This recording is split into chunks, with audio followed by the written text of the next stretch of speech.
जय हिंद दोस्तों। आपका स्वागत है हमारे प्लेटफॉर्म एजुकेशन मित्रा पे। तो इसके पहले वीडियो में हमने प्रश्नावली 1.1 के कुछ क्वेश्चंस किए थे और हमने सारे कॉन्सेप्ट को जाना था जो प्रश्नावली 1.1 को सॉल्व करने के लिए चाहिए था। आज हम प्रश्नावली 1.2 के कॉन्सेप्ट को जानेंगे। उसके बाद हम एनसीईआरटी के कुछ क्वेश्चंस भी करेंगे। हम हर क्वेश्चंस को नहीं करेंगे लेकिन हम हर टाइप के क्वेश्चंस को करेंगे। जैसे ही आप इस वीडियो को देख लीजिएगा आप एनसीईआरटी के हर क्वेश्चंस को कर सकते हैं। तो देखिए, अगर हम बात करें प्रश्नावली 1.2 की, तो इसमें हमें जानना है अंकगणित का मौलिक प्रमेय, मतलब फंडामेंटल थ्योरम ऑफ अरिथमेटिक। इसका कथन क्या है? तो यह बोलता है कि कोई भी एक से बड़ी संख्या या तो वो अभाज्य संख्या होती है या फिर उसको अभाज्य संख्याओं के गुणनफल के रूप में लिखा जा सकता है। अब देखिए, इसको सिंपल में क्या बोल सकते हैं। तो देखिए, बोल रहा है कि एक से बड़ी सभी संख्या या तो अभाज्य होती है या उसे अभाज्य संख्याओं के गुणनफल के रूप में लिखा जा सकता है। अब देखिए, यहाँ पे दो चीज बहुत इंपॉर्टेंट है। एक की क्या बोला है कि अभाज्य संख्याओं के गुणनफल के रूप में लिखा जा सकता है। मतलब उससे क्या क्या अभाज्य संख्या के रूप में नहीं बल्कि अभाज्य संख्याओं के गुणनफल के रूप में लिखा जा सकता है। जैसे एक से बड़ी सभी संख्या या तो अभाज्य होती है या फिर उसे अभाज्य संख्या के रूप में लिखा जा सकता है। अब देखिए, एक से बड़ी संख्या मान लेते हैं हमारे पास 6 है। 6 क्या है? एक से बड़ी संख्या, यह अभाज्य संख्या नहीं है लेकिन हम इसको क्या कर सकते हैं, अभाज्य संख्याओं के गुणनफल के रूप में लिख सकते हैं। जैसे इसको हम क्या लिख सकते हैं, 2 × 3। तो ये क्या है, गुणनफल के रूप में है। और 2 क्या है, एक अभाज्य संख्या है। 3 क्या है, अभाज्य संख्या। मतलब एक से सभी बड़ी संख्या को या तो अभाज्य संख्या के रूप में लिख सकते हैं या फिर उसको अभाज्य संख्याओं के गुणनफल के रूप में लिख सकते हैं। जैसे 5, 5 क्या हमारा एक अभाज्य संख्या है। 8, 8 क्या हमारा है तो भाज्य संख्या। तो हम इसको क्या कर सकते हैं, तो अभाज्य संख्याओं के गुणनफल के रूप में लिख सकते हैं। जैसे 2 × 2 × 2, तो 2 × 2 × क्या है, एक अभाज्य संख्या के गुणनफल के रूप में। तो यहाँ पे यही बोला है कि प्रत्येक एक से बड़ी संख्या, प्राकृतिक संख्या या तो अभाज्य है या फिर उसे अभाज्य संख्याओं के गुणनफल के रूप में अद्वितीय ढंग से लिखा जा सकता है। मतलब या तो वो अभाज्य संख्या ही होगा। जैसे यहाँ पे मान लिए 23, 23 क्या है, एक अभाज्य संख्या है। लेकिन 24 क्या है, एक अभाज्य संख्या नहीं है लेकिन इसको हम क्या कर सकते हैं, अभाज्य संख्या के रूप में लिख सकते हैं। जैसे 2 × 2 × 2, 2 × 4 = 8 × 3, तो क्या हो गया, 24 हो गया। 2 भी क्या है, अभाज्य संख्या है। 3 भी क्या है, एक अभाज्य संख्या। जैसे 15, 15 क्या है, एक भाज्य संख्या है। तो इसको हम क्या कर सकते हैं, अभाज्य संख्याओं के गुणनफल के रूप में लिख सकते हैं। जैसे 3 × 5, 3 क्या है, अभाज्य संख्या है। 5 क्या है, अभाज्य संख्या है। जैसे आप देखिए, यहाँ पे एक एग्जाम्पल दिया हुआ है 140।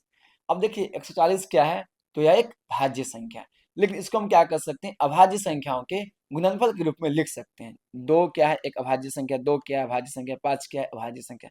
7 क्या है, अभाज्य संख्या।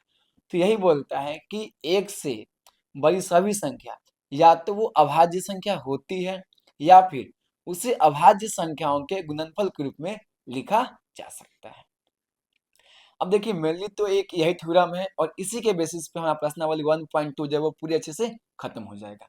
लेकिन कुछ और चीजों की हम बात करें तो इसमें एक और चीज पढ़ना है क्या, तो यह बोलता है कि a × b बराबर क्या होता है, LCM × HCF। मतलब अगर कोई दो संख्या दिया हुआ है, जैसे मान लेते हैं कि यहाँ पर एक संख्या, जो एक क्वेश्चन मान लेते हैं, क्वेश्चन दिया हुआ है 5 और 10 दिया हुआ है, ठीक है। तो इन दो संख्याओं का जो गुणनफल होगा, मतलब 5 × जो 10 होगा वो क्या होगा, इसके HCF और यहाँ पे इसको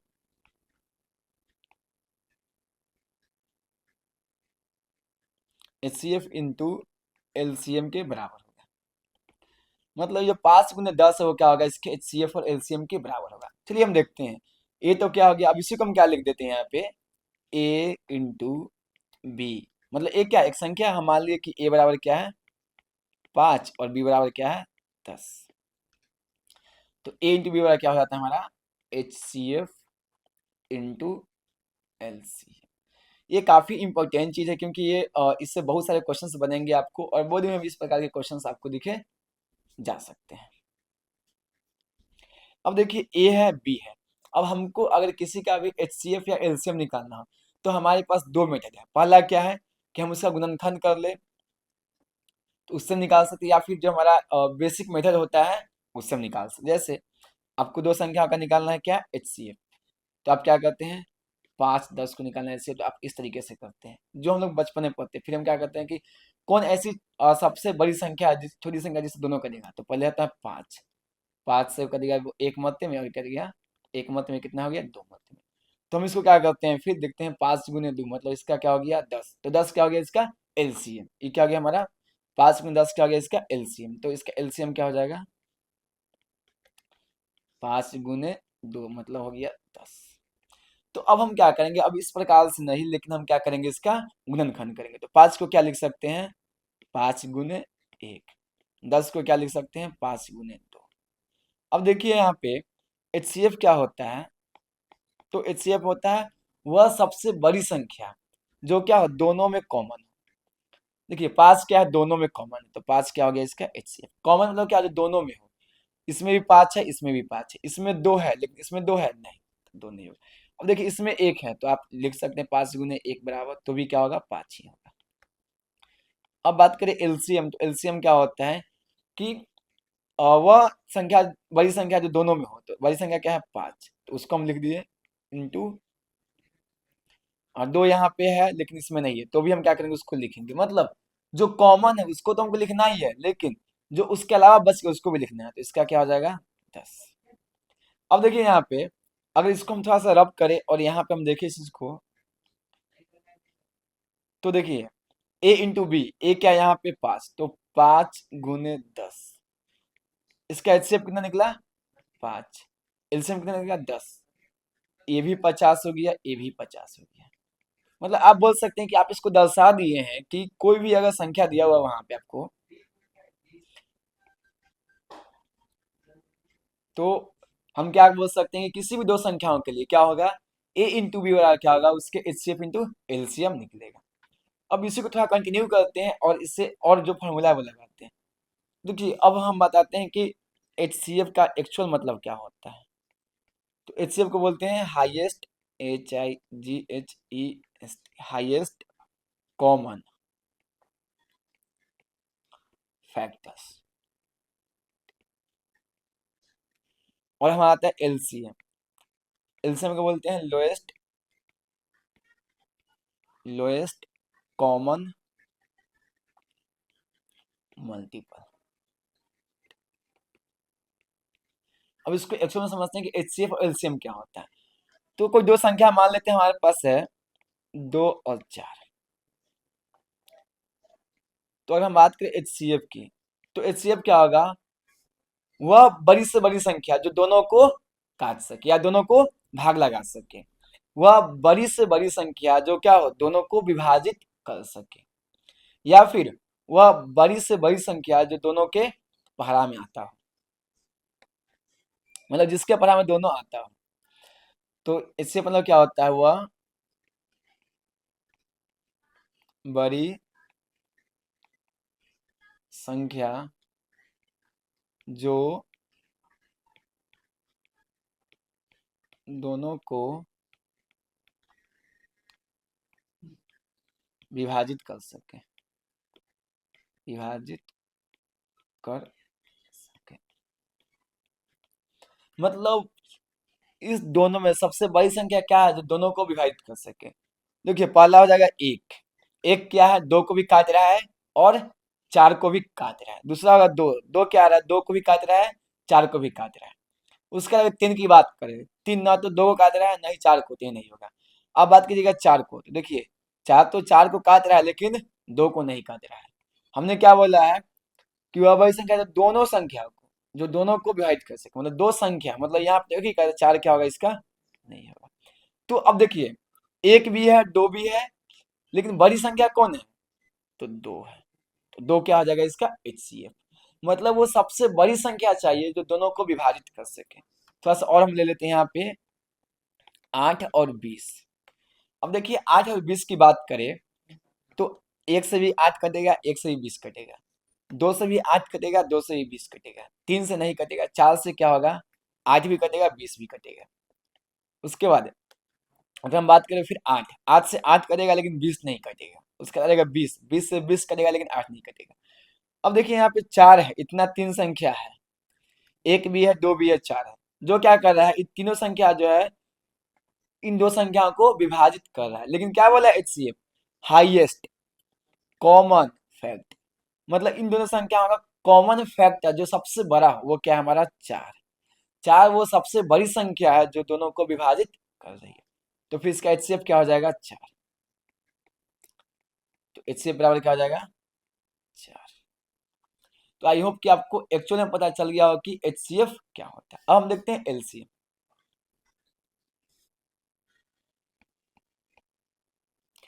अब देखिए फिर हम उस सेम को ले लेते हैं, एक हो गया हमारा 2, एक हो गया 4। अब देखिए LCM मतलब क्या होता है, तो लोएस्ट कॉमन मल्टीपल। अब देखिए मतलब वह सबसे छोटी, इसका मल्टीपल होना चाहिए, गुणांक होना चाहिए, जो क्या हो, जो दोनों को आसानी से कट कर सके। अब देखिए 2 4 है, तो कौन सा सबसे छोटी संख्या होगी, तो आप पहले इसका निकालिएगा, तरीका क्या निकालिएगा, तो 2,4 कीजिएगा, यहाँ पे 2 से कीजिएगा 1 2, 2 इंटू 2, यहाँ पे क्या हो गया 4। अब देखिए 4 जो है वो 2 से भी विभाजित हो रहा है, 4 से भी हो रहा है, इसके आगे भी जाएगा, 8 भी आ जाएगा, 12 भी होगा। अब ये क्या है, वैसी संख्या है जो इसका मल्टीपल है, मतलब 2 का 4 8 16, लेकिन क्या बोला, लोएस्ट मल्टीपल, मतलब लोएस्ट कौन हो जाएगा, 4। 8 भी है, 8 वो संख्या है जो 4 से भी कटेगा, 2 से भी कटेगा। 12 वो संख्या है जो 2 से भी कटेगा, 4 से भी कटेगा, लेकिन हमको क्या बोला है, सबसे छोटी संख्या जो 2 से भी विभाजित हो जाए और 4 से भी विभाजित हो जाए, तो वो कौन है, 4 ही है। तो एलसीएम में हमेशा लोएस्ट क्या निकालते हैं, मल्टीपल निकालते हैं, और एचसीएफ में क्या निकालते हैं, हाईएस्ट कॉमन फैक्टर, जो दोनों में हो। और ये होता है वह सबसे छोटी संख्या जो दोनों से कट सके, मतलब 4 जो है वो क्या होगा, 2 से भी कटेगा, और जो 4 है वो 4 से भी कटेगा। देखिए 12 भी है, वो 2 से भी कटेगा, और 12 जो है वो 4 से भी कटेगा।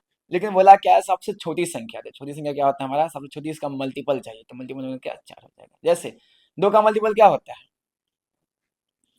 अगर हम बात करें यहाँ पे, तो 2 का मल्टीपल क्या हो जाएगा, 2 4 6 8 10 12, सब क्या 2 का मल्टीपल है। 3 का मल्टीपल क्या हो जाएगा, 3 6 9 12 15, ये सब क्या हो जाएगा, मल्टीपल हो गया।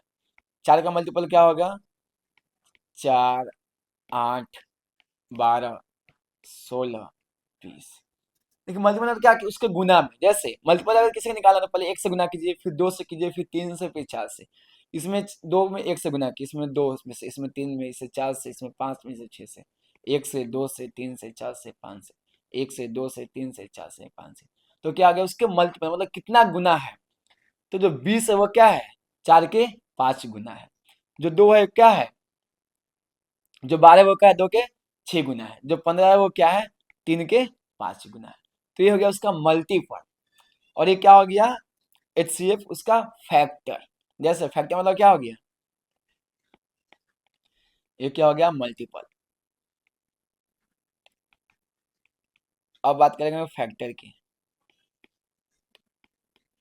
तो अगर हम बोले 20 का फैक्टर, तो 20 का फैक्टर क्या हो जाएगा, 2 हो जाएगा।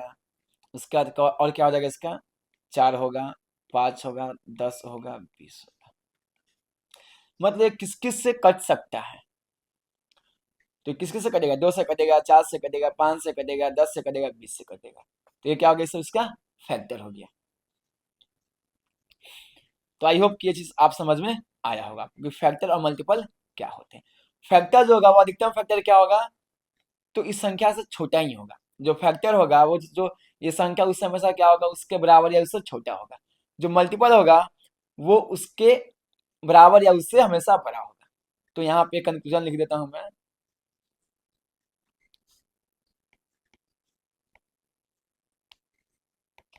मल्टीपल उस संख्या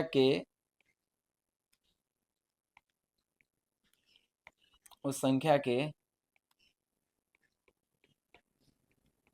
बराबर या उससे बड़ा होता है। जैसे 5 का मल्टीपल क्या होगा, तो 5 होगा, 10 होगा, 15 होगा, 20 होगा, इस तरीके से।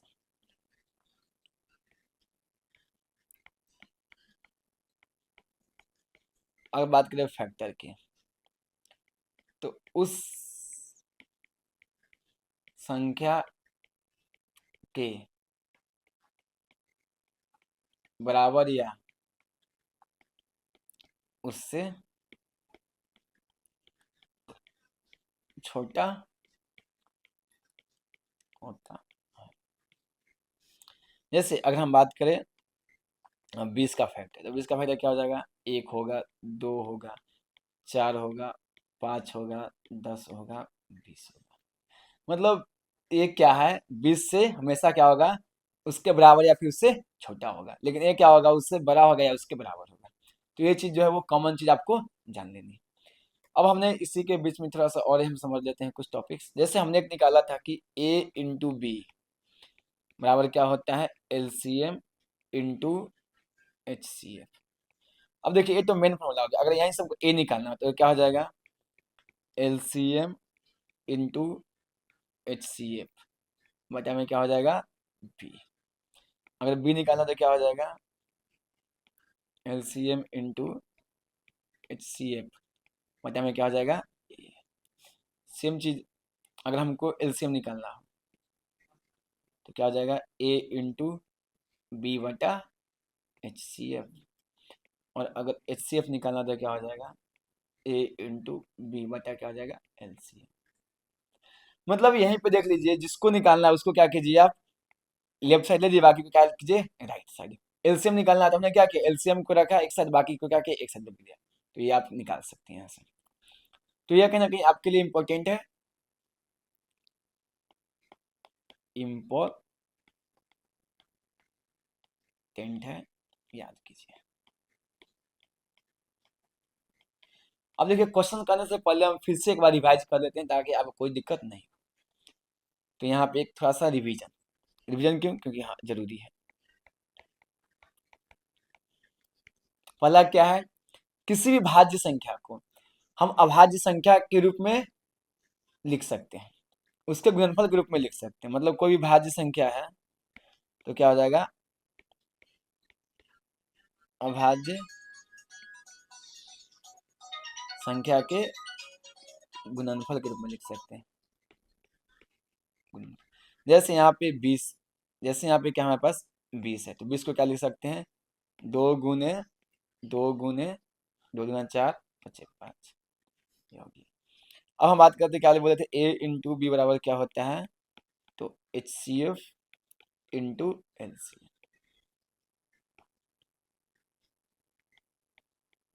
आई थिंक आपको कॉन्सेप्ट अच्छे से क्लियर हो गया होगा,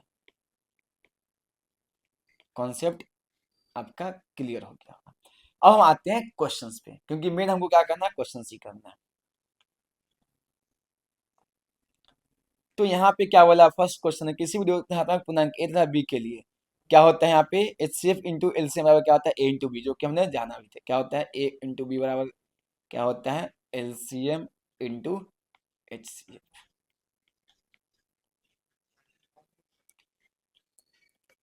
अब देखिए यहाँ पे अब आते हैं हम एनसीईआरटी क्वेश्चन पे। प्रश्नावली 1.2 का तो क्वेश्चन नंबर फर्स्ट यहाँ पे कहता है कि निम्नलिखित संख्याओं के अभाज्य गुणनखंड के गुणनफल के रूप में व्यक्त कीजिए। मतलब हमको क्या करना है,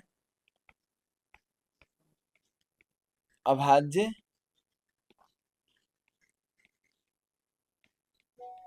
संख्याओं के गुणनफल के रूप में व्यक्त कीजिए।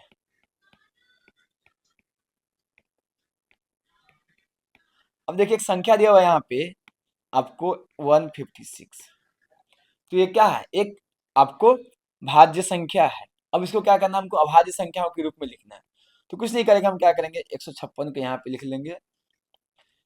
अब देखिए 2 से कटेगा तो हम 2 से इसको काट लेंगे। 2 से कितना मतलब कटेगा, तो 28 और 50 मतलब 78 मतलब में कटेगा। फिर 2 से कटेगा, हाँ 39 मतलब में। फिर 3 से कटेगा 13 मतलब में। ये हो गया। तो इसको हम क्या लिख सकते हैं, 2 गुने 3 गुने 13। 13 2 दूना 4 और 4 12 और क्या कीजिए 12 को 13 से गुना कीजिएगा तो आपको मिल जाएगा 156। तो हमने क्या किया, इस भाज्य संख्या को हमने क्या किया, अभाज्य संख्या के गुणनफल के रूप में लिख दिया। अभाज्य संख्या के गुणनफल के रूप में लिख दिया। तो यही तो बोलता है अंकगणित का जो है,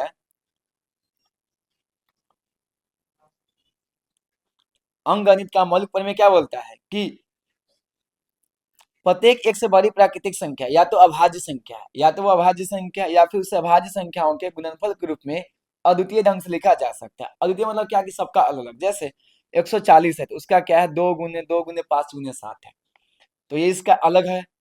हमने एक संख्या लिया है यहाँ पे 156, तो उसका क्या है, अलग है। 140 का अलग होगा, 150 का अलग होगा, 156 का अलग, मतलब कि अद्वितीय तरीके से हम लिख सकते हैं, नहीं कि सबका सेम होगा। सबका क्या होगा, अलग अलग होगा। जिस प्रकार का संख्या होगा उस प्रकार के क्या होंगे, उसके अभाज्य गुणनखंड होंगे। तो यही कहना कि आपका हो गया। ऐसे बहुत सारे क्वेश्चंस आपको एनसीईआरटी में मिल जाएंगे, आपको उसको करना है। हम यहाँ पे एनसीईआरटी के प्रत्येक क्वेश्चंस को नहीं करेंगे। अब देखिए यहाँ पे बोला है HCF जो है वो इतना है और इसका एलसीएम इतना दिया, तो आप HCF इसका इतना दिया हुआ है, एलसीएम ज्ञात कीजिए। अब देखिए यहाँ पे दो संख्या है, दो संख्या क्या है, तो a बराबर मान लेते हैं हम 306 और b बराबर मान लेते हैं 657। ये दिया हुआ है हमको। HCF दिया हुआ है क्या, HCF बराबर दिया हुआ है 9। अब देखिए हम जानते हैं, हम क्या जानते हैं कि दो संख्याओं का गुणनफल होता है a इंटू बी बराबर क्या होता है, LCM इंटू HCF। अब देखिए a कितना दिया हुआ है, तो 306, तो लिख दिए 306। बी कितना दिया हुआ है, 657, तो 657 बराबर। एलसीएम कितना दिया हुआ है, तो इसका एलसीएम हमको निकालना है, तो एलसीएम को एलसीएम लिख देते हैं। एचसीएफ कितना दिया हुआ है, 9, तो 9। अब देखिए एलसीएम यहाँ पे बच गया, बाकी क्या करेंगे, इसको ढल आएंगे, तो क्या हो जाएगा 306 बटा 657 बता क्या हो जाएगा 9, इक्वल टू क्या हो जाएगा हमारा एलसीएम। अब देखिए यहाँ पे एलसीएम को निकालना है, तो आप क्या कीजिए, एलसीएम बराबर क्या हो जाएगा, इसको गुना कीजिए 3 से, तो क्या होगा 3 से कट जाएगा। अब देखिए 3 से 3 मात्रा में कटेगा, 3 से क्या हो जाएगा, तो 102। ये क्या हो जाएगा, यहाँ पे 102 टाइम से कट जाएगा। अब इसको काटिएगा तो ये क्या हो जाएगा, 3 से ये भी कट जाएगा और यहाँ पे 7 है, राइट, यहाँ पे ये क्या है 7 है, यहाँ पे क्या जाएगा 219। अब क्या हो गया 102 गुने क्या हो गया 219, इसको आप गुना कीजिए, ये क्या हो जाएगा आपका एलसीएम। ये क्या हो गया आपका एलसीएम। मतलब आप इसको गुना करके क्या कर सकते हैं, फाइंड कर सकते हैं। यहाँ पे दो क्या है 657 है, तो आप इसको क्या कीजिए 102 गुने क्या कीजिए और 219 को गुना कीजिए, आपका क्या हो जाएगा, एलसीएम आ जाएगा। मतलब मेन हमको क्या समझना है कि हम कैसे निकाल सकते हैं, तो इस फॉर्मूला का यूज करने हमें आना चाहिए। अब देखिए यहाँ पे बोला है कि पूर्णांक के निम्नलिखित युग्म के लिए एचसीएफ और एलसीएम ज्ञात कीजिए तथा जांच कीजिए कि एलसीएम इंटू एचसीएफ बराबर दो संख्याओं का गुणनफल होता है कि नहीं। बोला है कि आपको जांच करना है। क्या जांच करना है, तो जांच कीजिए कि एचसीएफ गुने एलसीएम जो है वो दो संख्याओं के मतलब ए इंटू बी होता है कि नहीं। जहाँ ए बी क्या है, दो संख्या है। तो हम जांच कर लेते हैं। एक क्वेश्चन दिया हुआ है यहाँ पे। पहला क्वेश्चन हमारा है 26,91, दो संख्या दिया हुआ है।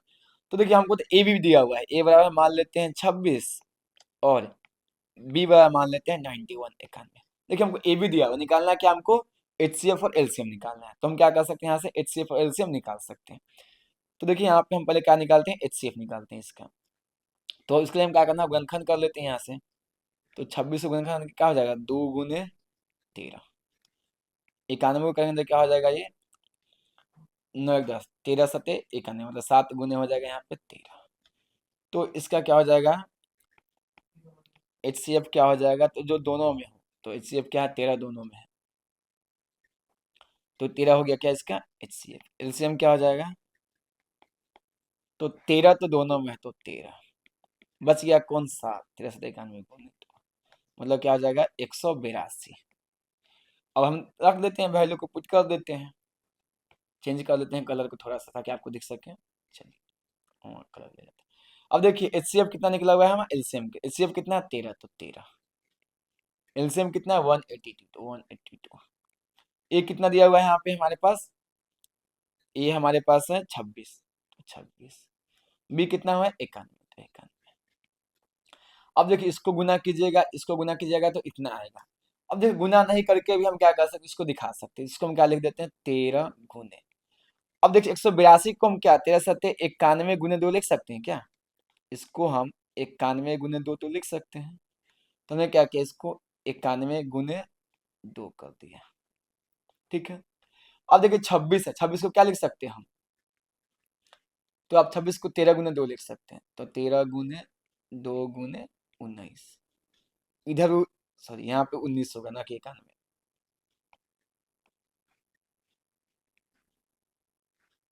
यहाँ पे क्या हो जाएगा 19। अब देखिए इधर भी 13 गुना में, इधर भी 13 गुना में, इधर भी 2 गुना में, इधर भी 2 गुना में, इधर भी 19 गुना में, इधर भी 19, तो दोनों क्या है सेम ही है। 13 सत्ते 91, 13 गुने 19 गुने 2, सॉरी यहाँ पे 82 है ना, तो 91 होगा, सॉरी सॉरी एक बाय मिस्टेक हो गया यहाँ पे, यहाँ भी 91 होगा, 91 और 91, तो ये क्या हो गया आपका, निकल गया दोनों, इधर भी 13 इधर भी 13, इधर भी 2 इधर, मतलब दोनों क्या होगा बराबर होगा। क्योंकि देखिए इसको गुना कीजिएगा तो काफी बड़ा हो जाएगा, तो आप गुना करना होगा, अगर वहां पे है तो आप ऐसे भी दिखा सकते हैं, दोनों क्या बराबर ही है, कोई जरूरत नहीं है गुना करने का, आप ऐसे भी आपका आंसर गलत नहीं होगा। चलिए ऐसे एक और क्वेश्चन ले लेते हैं हम, यहाँ पे 510 और यहाँ पे 92 दिया हुआ है। चलिए इसको भी हम क्या करते हैं, सॉल्व करते हैं। तो पहले हमें क्या निकालना होगा, एचसीएफ।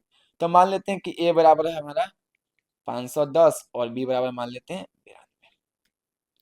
अब 510 का हम क्या करेंगे, गुणनखंड करेंगे, तो 510 का गुणनखंड कर लेते हैं यहाँ से, 2 मत्ते में 255, 5 में देखिए 3 मत्ते में कटेगा, आती 24 और हो जाएगा 85,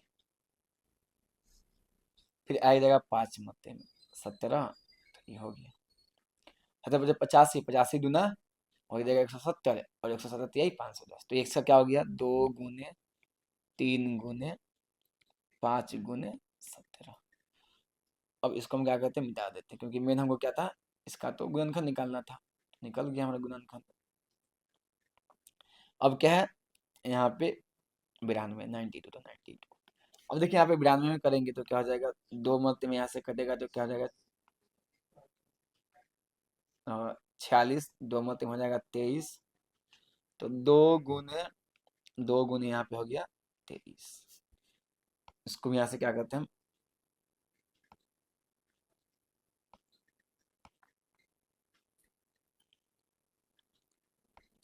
अब देखिए अब हम बात करते हैं थोड़ा सा एचसीएफ की।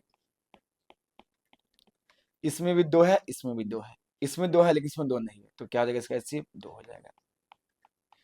अगर एलसीएम की बात करें तो इसमें भी 2 के पावर 2 है, तो यहाँ पे हो जाएगा 4 गुने, इसमें 3 तो इसमें 3, 5 तो 5, 7 तो 7 और 23 तो 23।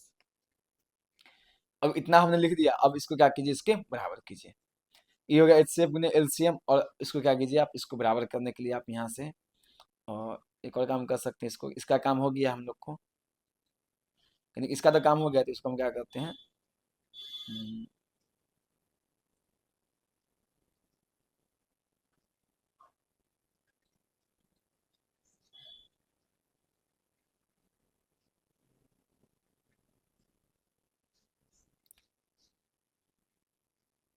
चल इसको हम इस साइड में रख देता हूँ, ठीक है, क्योंकि मेरे लिए अब इसका हमको काम है नहीं, हमको काम किसका है, अब कंक्लूजन का काम है।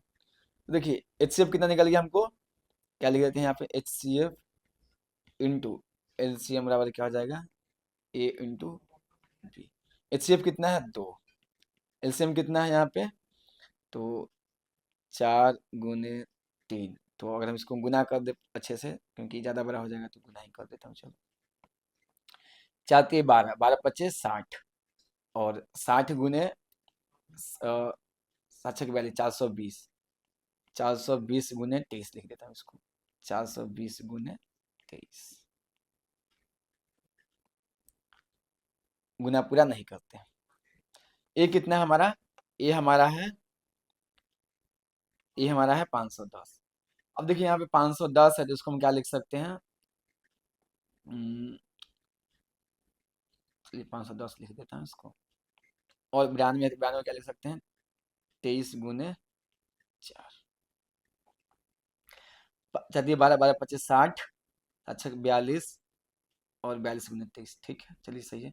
23 यहाँ पे है, 23 यहाँ भी है,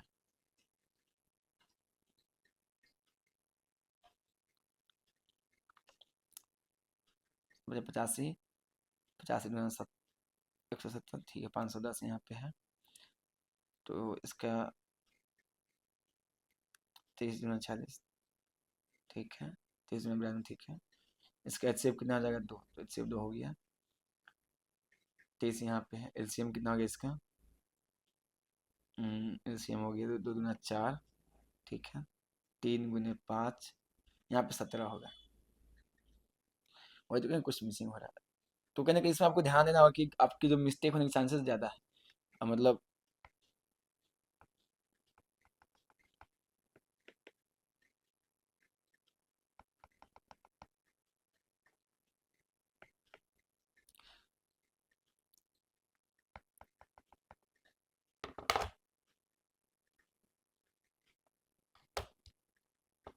यहाँ पे क्या हो जाएगा 17। तो अब हम क्या कीजिएगा, इसको 17 कीजिएगा तो क्या हो जाएगा, चाहती है 12 12 25 60, 60 गुने यहाँ पे हम कर सकते हैं 17, या फिर इसको हम लिख सकते हैं, इसके फॉर्म लिखना है ना, तो हम इसको यहाँ पे से, एक मिनट, थोड़ा सा कैलकुलेशन बहुत ज़्यादा, गुना हमको करना नहीं, गुना करेंगे तो और ज़्यादा फंस जाएगा, तो हम कहें कहीं मेनली तो हमको इसके फॉर्मेट लिखना है, तो हम क्या कर सकते हैं, इसको 17 यहाँ पे है, यहाँ पे 17, तो इसको हम क्या लिख सकते हैं, 17 पचे 85, और 17 पचे 85, 17 पचे 85, 85 चौका क्या हो जाएगा यहाँ पे 170, 340, या फिर 85 में 170 लिख देता हूँ यहाँ पे, चलिए इसको 2 इंटू 2 कर लेता हूँ, 85 85 में 70, 170 170 क्या हो जाएगा 30, तो यहाँ पे क्या कर देते हैं, यहाँ पे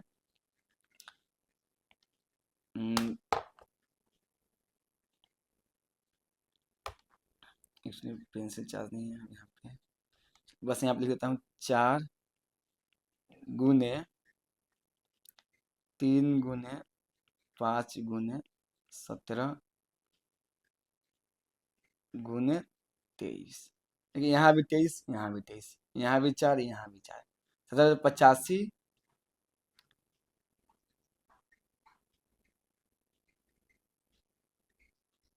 17 पचे 50, 23 का 23, 17 पचे 85, और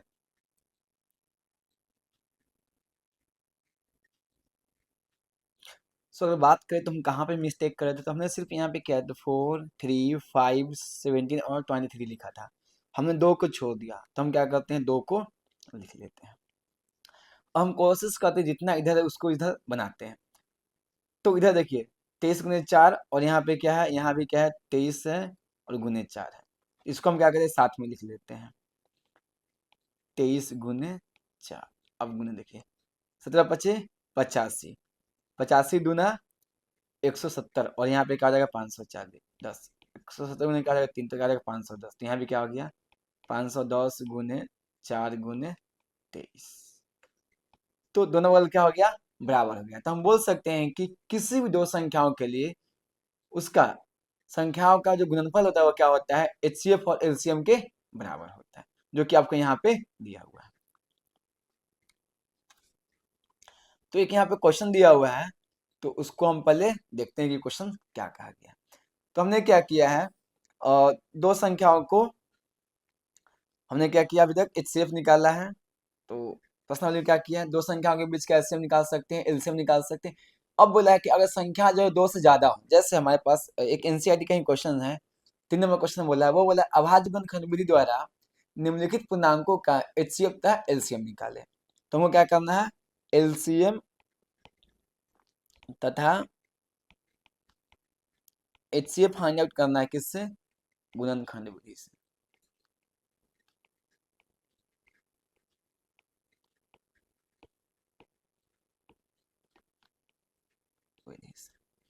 क्वेश्चन नंबर पहला क्या है, 12, 15 तथा 51। अब देखिए 3 संख्या है, क्या करना है उसका एचसीएफ और एलसीएम निकालना है। तो हम क्या करेंगे, तीनों को गुणनखंड कर देंगे। तो पहले आप क्या कीजिए, इसका गुणनखंड कीजिएगा तो क्या हो जाएगा, इसका 2 गुने 3, 12 है ना, तो 2 गुने यहाँ पे हो जाएगा 2 गुने 2 गुने 3, 15 तो क्या हो जाएगा यहाँ पे 3 गुने 5, 91 तो क्या हो जाएगा 7 गुने 13। अब देखिए हमको क्या करना है, एचसीएफ निकालना है। तो कौन सी संख्या जो तीनों में है, देखिए कोई संख्या नहीं जो तीनों में है, जब कोई संख्या नहीं तो एक तो हम सबको गुना कर सकते हैं, 1 गुने 1, तो एक क्या यहाँ पे तीनों में, तो इसका एचसीएफ कितना हो जाएगा 1, क्योंकि एक के अलावा कोई ऐसी संख्या नहीं जो तीनों में हो, कॉमन यहाँ पे कुछ नहीं है, तो क्या हो गया, इसका एचसीएफ 1 हो जाएगा। अब हम बात करते हैं एलसीएम की। तो एलसीएम में क्या करेंगे, जो दोनों में हो, इसमें भी 3 है, इसमें भी 3 है, इसमें नहीं है, इसमें 2 का स्क्वायर है, तो 2 गुने 2, 2 गुने 2 लिख लेता हूँ। इसमें भी 3, इसमें भी 3, इसमें भी 3, मतलब एक 3 है इसमें, इसमें तो इसमें 3 लिख लेता हूँ। यहाँ पे 5 है तो 5, यहाँ पे क्या हो जाएगा 7 गुने क्या हो जाएगा 13। अब देखिए 13 तो 91, 91 गुने 2 दूना 4, 4 3 12 25 60। अब इसको गुना कीजिएगा तो क्या हो जाएगा 60 गुने 91, लगभग हो जाएगा 90 को अगर 7 से गुना करेंगे तो 540, मतलब 5400 और प्लस क्या हो जाएगा आपका 91, तो क्या हो जाएगा 5491। गुना कर लेते इसको और अलग अलग से, यहाँ पे क्या दिया हुआ है 60 गुने 91, देखिए 60 का 60 और 9 छक 54, 540, जीरो का जीरो, 6 10 का जीरो हासिल 5 और 60 का 60, 7 गुने 9, तो क्या हो जाएगा 540। ठीक है, 60 का 7, जीरो का जीरो, 6 10 के जीरो हासिल 1 5 1 यहाँ 6, अरे 60 गुने 91, इतना सिली मिस्टेक, 60 का 60, यहाँ पे क्या हो जाएगा 540, जीरो 6 और 5460।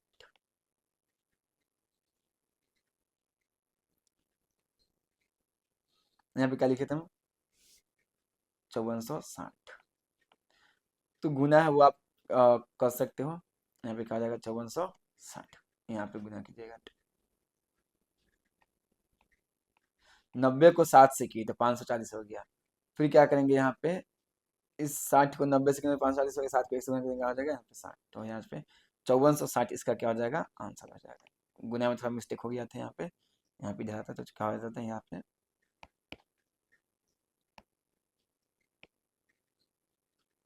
5460 यहाँ पे हो गया, निकल गया। फिर और भी क्या होगी संख्या यहाँ पे दी होगी। अब देखते हैं हम लास्ट एक क्वेश्चन दिया हुआ है, किसी खेल के मैदान के चारों ओर एक क्या है वृत्ताकार पथ है, इस मैदान का एक चक्कर लगाने में सोनिया को 18 मिनट जबकि रवि को 12 मिनट लगते हैं। मान लीजिए वो दोनों एक ही स्थान से और एक ही समय पर चलना प्रारंभ किए, तो एक ही दिशा में चलते हैं, कितने समय बाद वे पुनः मिलेंगे।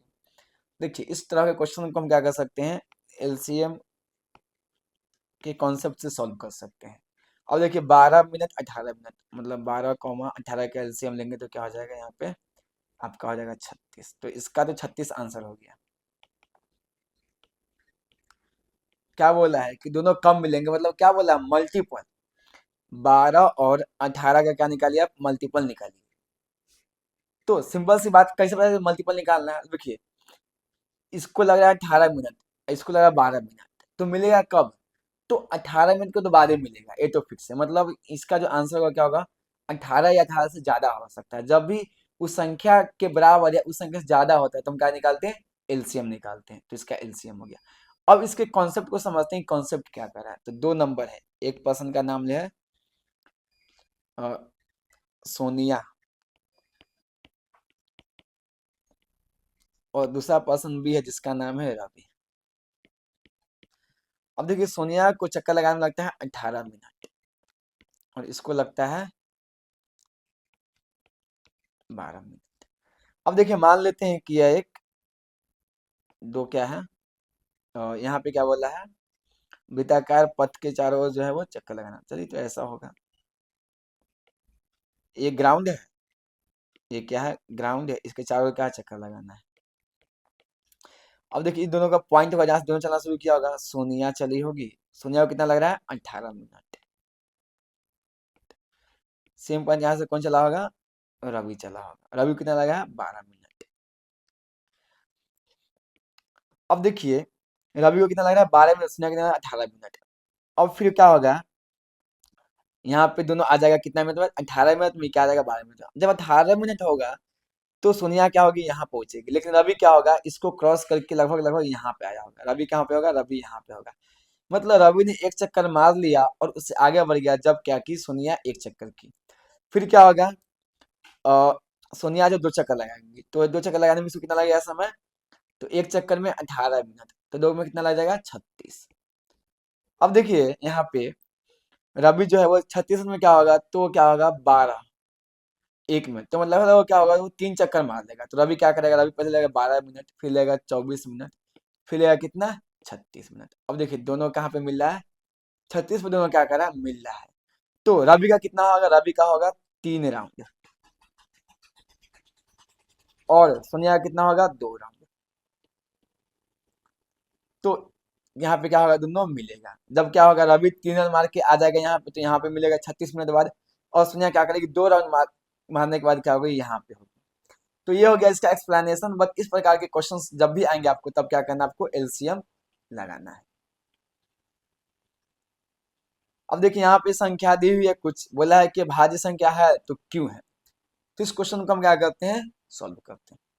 अब देखिए यहाँ पे एक संख्या दिया हुआ है, क्वेश्चन नंबर 6 है एनसीईआरटी का। यहाँ पे बोला है 7 × 11 × 13 + 13, और एक और है बोला है तथा, यहाँ पे बोला है 7 × 6 × 5 × 4 × 2 × 1 + 5। अब देखिए यहाँ पे भी 13 है, यहाँ पे भी 13 है, 13 को हम कॉमन ले लेते, 13 को कॉमन लेंगे तो क्या बच जाएगा, यहाँ पे 7 × 11 × 1 प्लस क्या हो जाएगा, यहाँ पे 1 बच जाएगा तथा। अब देखिए यहाँ भी 5 है, यहाँ भी 5 है, तो 5 को हम कॉमन ले लेंगे तो क्या बच जाएगा, 7 × 6 × 4 × 3 × 2 × 1 प्लस में 1 आ जाएगा।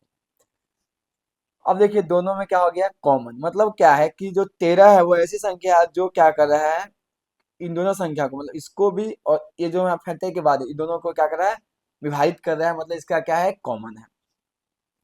जो 13 ये जो संख्या हो गया, संख्या क्या होगा हमारा भाज्य संख्या हो, दोनों संख्या क्या हो गया भाज्य, क्योंकि दोनों में क्या एक उभयनिष्ठ है, क्या है इसमें 13 है, इसमें क्या है 5 उभयनिष्ठ संख्या। अब देखिए वहां पे क्या होता है कि जैसे आप बोलिएगा कि कोई संख्या 23 है, अब 23 को हम क्या लिख सकते हैं, तो इसको 18 प्लस 5 लिख सकते हैं, या फिर इसको हम क्या लिख सकते हैं, इस 23 को, तो हमको थोड़ा सा यहाँ पे लिख सकते हैं, यहाँ पे 2 गुने 3 हो गया, क्या कितना 15, 2 गुने यहाँ पे, या फिर इसको हम लिख सकते हैं, इसको लिखना हो 23 को, हम जानते हैं कि 23 क्या है, एक अभाज्य संख्या है। 23 को अगर लिखना है तो हम क्या लिख सकते हैं, इसको 23 को लिख सकते हैं 15 + 8। इसको और लिखे तो क्या लिख सकते हैं, 3 गुने 5 + 8। लेकिन देखिए यहाँ पे कोई कॉमन नहीं निकलेगा, इसमें 2 है लेकिन इसमें 2 नहीं है। मतलब अगर आप किसी भी संख्या को गुणनफल और योग के फल में लिखिएगा, अगर उसके बाद उसमें कोई कॉमन निकल रहा है तो वो क्या होगा, भाज्य संख्या होगा। देखिए इसमें कोई कॉमन नहीं निकल रहा है, इसमें 3 गुने 5, इसमें 8, कोई कॉमन नहीं निकला है, तो क्या हो जाएगा, ये हमारा अभाज्य संख्या हो जाएगा। और कुछ आपको एग्जाम्पल देते हैं हम यहाँ पे, इसी में आपको देते हैं। चलिए एक और संख्या ले लेते हैं हम, भाज्य संख्या। जैसे हमने ले लिए 15 ले लिए, तो 15 को हम क्या लिख सकते हैं, 10 और 5 लिख सकते हैं। तो इसको क्या किए हम, 2 गुने, इसको क्या लिख सकते हैं, 2 गुने 5, 2 गुने 5 प्लस क्या लिख दिए 5। अब देखिए हमने इसको क्या किया, गुणनफल और योग के रूप में लिख दिया। अब देखिए इसमें भी 5, इसमें भी 5, तो 5 को क्या की कॉमन ले ली, तो क्या हो जाएगा 2 प्लस क्या हो जाएगा यहाँ पे 1। अब देखिए कॉमन ले रहे हैं, दोनों में कॉमन है, तो देखिए आपको पता है कि 15 क्या होता है, एक भाज्य संख्या, तो 15 क्या है, एक भाज्य संख्या। फिर आपको एक संख्या लेते हैं हम यहाँ पे 11। अब देखिए 11 को क्या लिख सकते हैं हम यहाँ पे, तो हम 11 को लिख सकते हैं, हाँ यहाँ पे 2 लिख दिए प्लस 3 गुने। अब इसको 3 गुने 3 प्लस 2 के फॉर्मेट में तो हम लिख दिए, 3×3=9 11 होता है, लेकिन अब कोई कॉमन लेंगे नहीं, कुछ भी कॉमन नहीं होगा, एक के अलावा कोई कॉमन नहीं होता, क्या हो जाएगा हमारा अभाज्य संख्या। मतलब हमने क्या किया, इस संख्या को गुणनफल तथा योग के रूप में लिखा, लेकिन उसके बाद भी कॉमन मिल रहा, तो कॉमन मिलेगा तो क्या होगा, संख्या भाज्य होगा, और कॉमन नहीं मिला तो क्या होगा, वो अभाज्य। यहाँ पे 13 दोनों में है, यहाँ पे क्या है 5, मतलब 2 फैक्टर यहाँ पे किए, तो ये क्या हो जाएगा हमारा। अब देखिए यहाँ पे कोई इसका कॉमन नहीं निकल रहा है, तो ये क्या हो जाएगा अभाज्य संख्या। अब चलिए यहाँ पे एक लास्ट क्वेश्चन हमारे पास आया है कि जांच कीजिए कि क्या किसी प्राकृतिक संख्या n के लिए, कोई संख्या मतलब किसी भी संख्या जिसका पावर क्या हो, तो 6 का पावर n के लिए ये अंतिम में 0 से समाप्त होगा कि नहीं होगा। मतलब अगर कोई 6 है तो उसका स्क्वायर करे, मतलब उसका पावर कुछ भी रखे, तो क्या ये कभी 0 आएगा। तो देखिए 6 का स्क्वायर क्या होता है, 6 का स्क्वायर 36, 36 गुना 6 क्या हो जाएगा 216। देखिए हमेशा क्या 6 आ रहा है, तो किसके अंत में 0 होगा, तो वैसी संख्या जिसका क्या हो गुणनखंड 2 और 5 के रूप में हो। अगर किसी संख्या का गुणनखंड 2 और 5 के रूप में होगा, तभी वो क्या होगा 0 पे समाप्त होगा। जैसे आप 20 को ले लीजिए, तो 20 को आप क्या लिख सकते हो, 2 गुने 5। अब इसका पावर कुछ भी ले लीजिए, n मतलब हम 2 ले लेते हैं, तो हम क्या किए 20 का पावर 2, मतलब 20 का पावर 2 कितना होता है 400।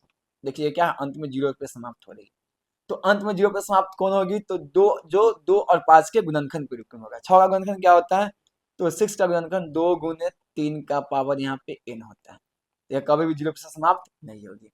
फिर से 0 से समाप्त वही संख्या हो सकती है जिसका क्या हो, तो गुणनखंड क्या हो 5, 2 × 5 के रूप में जो होगा उसका क्या होगा 0 से पे समाप्त होगा, 0 पे समाप्त होगा।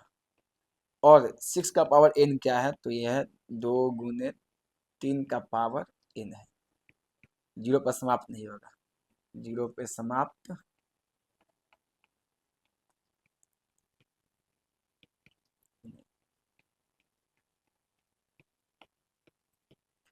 तो हमने क्या किया है, ऑलमोस्ट एनसीईआरटी के जितने भी टाइप्स के क्वेश्चंस थे हमने हर क्वेश्चंस को किया है। इसके बाद आप एनसीईआरटी के क्वेश्चंस को सॉल्व कर सकते हैं, आपको कहीं भी कोई दिक्कत नहीं होगा। फिर मिलते हैं हम 1.3 में, तब तक के लिए स्टे मोटिवेटेड, कीप लर्निंग, जय हिंद।